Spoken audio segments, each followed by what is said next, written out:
bidang pengajaran membaca yang memperhatikan tingkat kesulitan materi yang sepantasnya dibaca seseorang. Melalui keterbacaan kita dapat mengenal berbagai konsep dan formula keterbacaan yang biasa digunakan untuk menentukan tingkat kesulitan materi bacaan. Pengertian keterbacaan.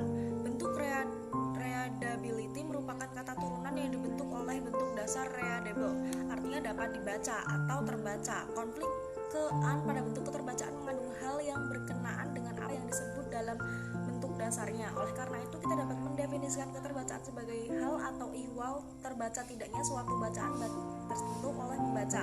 Jadi keterbacaan ini mempersoalkan tingkat kesulitan atau tingkat kemudahan suatu bahan bacaan tertentu dibagi peringkat pembaca tertentu. Formula keterbacaan. Formula keterbacaan yang lazim digunakan untuk mengukur bahan bacaan di kelas-kelas rendah adalah formula keterbacaan dari Space yang dibuat pada tahun 1933. Sedangkan yang sering digunakan di kelas 4 sampai 16 adalah rumus yang dibuat Dell dan Cole yang diperkenalkan pada tahun 1947.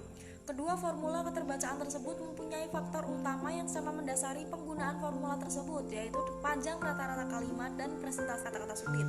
Formula keterbacaan dan Edward Fry yang kemudian dikenal dengan sebutan Gray Graphic merupakan formula yang dianggap relatif baru dan dimulai dipublikasikan pada tahun 1977.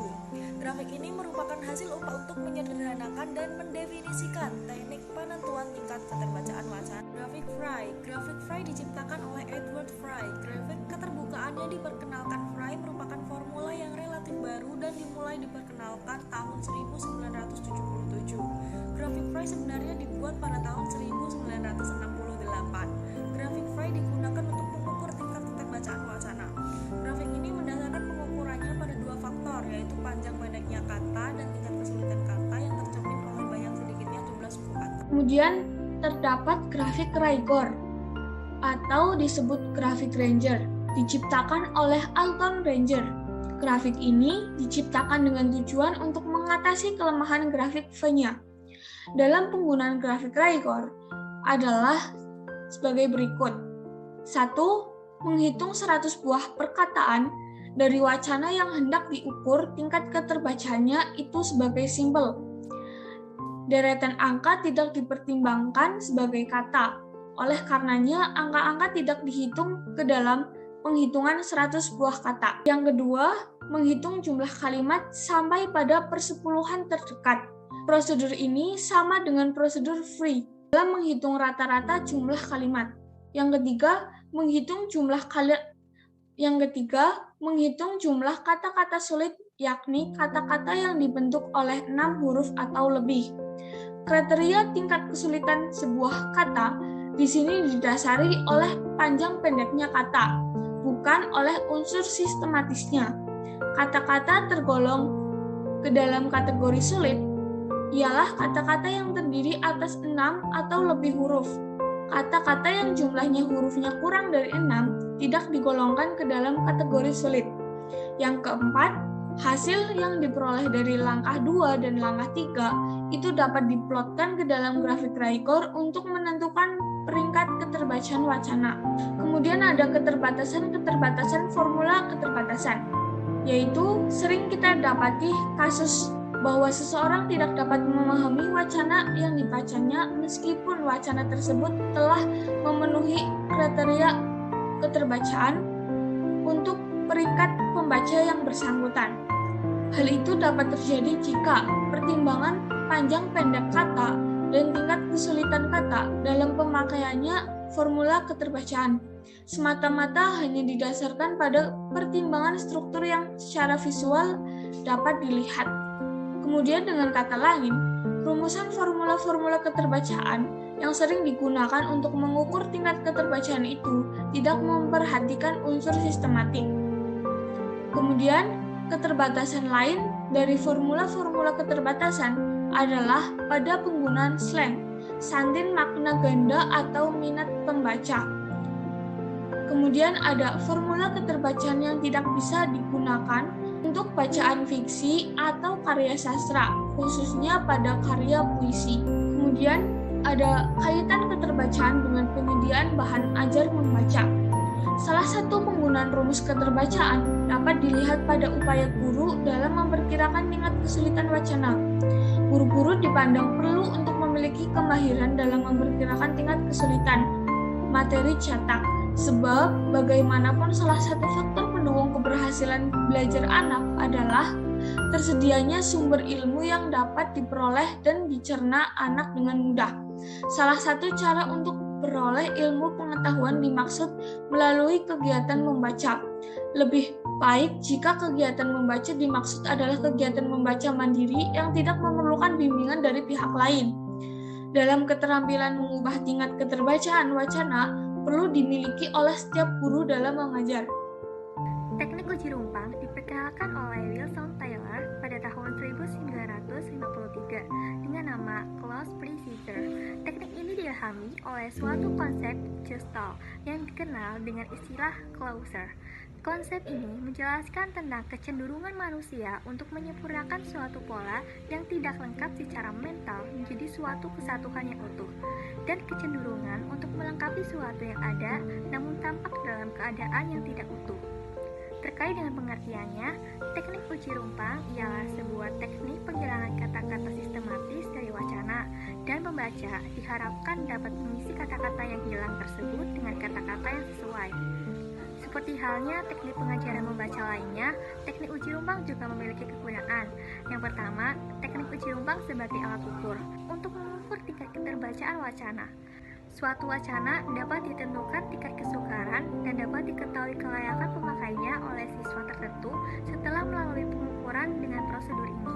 Dan kegunaan yang kedua yaitu teknik uji rumpang sebagai alat ajar, yaitu sebagai alat pembelajaran membaca.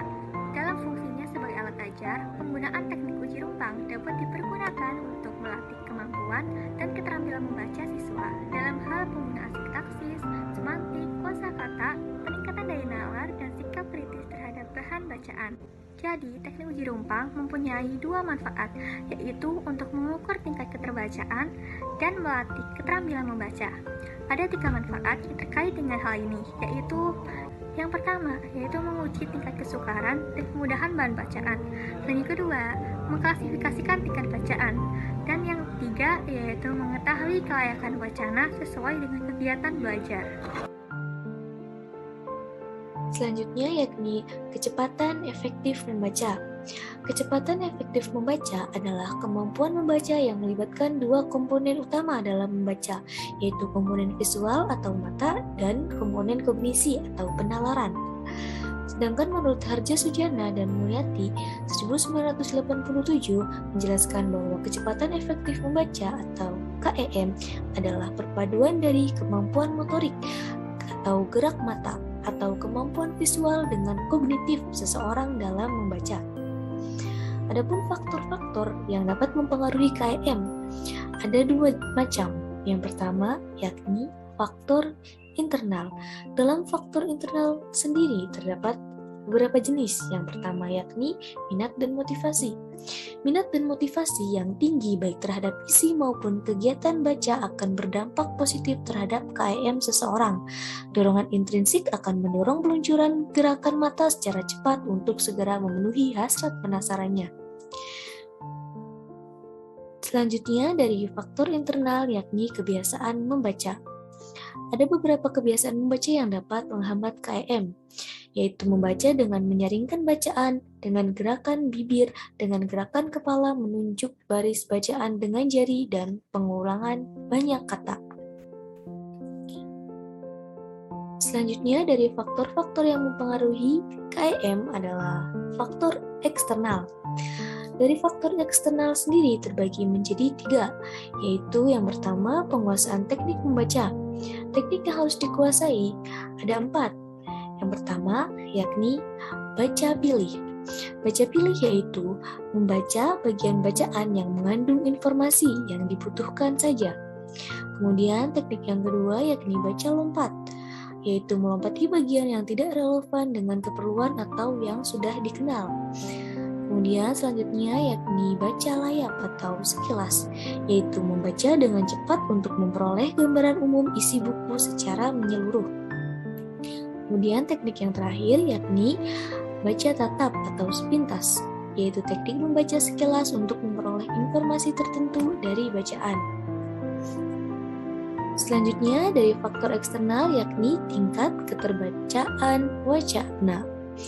Bahan bacaan yang tidak sesuai dengan peringkat pembaca memiliki tingkat keterbacaan yang rendah, karena bahan bacaan tidak akan bisa dicerna dengan mudah dalam waktu yang relatif cepat.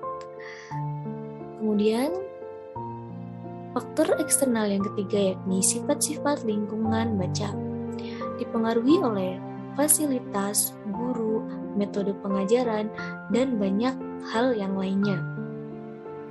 Adapun cara menghitung KM, yakni ada rumusnya. Rumus KM dibagi menjadi dua. Yang pertama, satuan detik. Rumus KM satuan detik yaitu KM sama dengan K per WD dikali 60 dikali B per SI sama dengan titik-titik KPM. Kemudian yang kedua dalam satuan menit. KM sama dengan K per WM dikali B per SI sama dengan titik-titik KPM. Adapun keterangan dari rumusnya, yakni K menunjukkan jumlah kata yang dibaca, WD waktu tempuh dalam 1 detik, WM waktu tempuh dalam 1 menit, B pemahaman isi atau skor ideal siswa, BSI skor ideal, KPM kata per menit. Standar KPM untuk masing-masing jenjang yakni pada jenjang SD yaitu 80 sampai 140 KPM. Pada jenjang SMP yakni 140 sampai 175 KPM. SMA 175 sampai 245 KPM. Dan mahasiswa 245 sampai 280 KPM.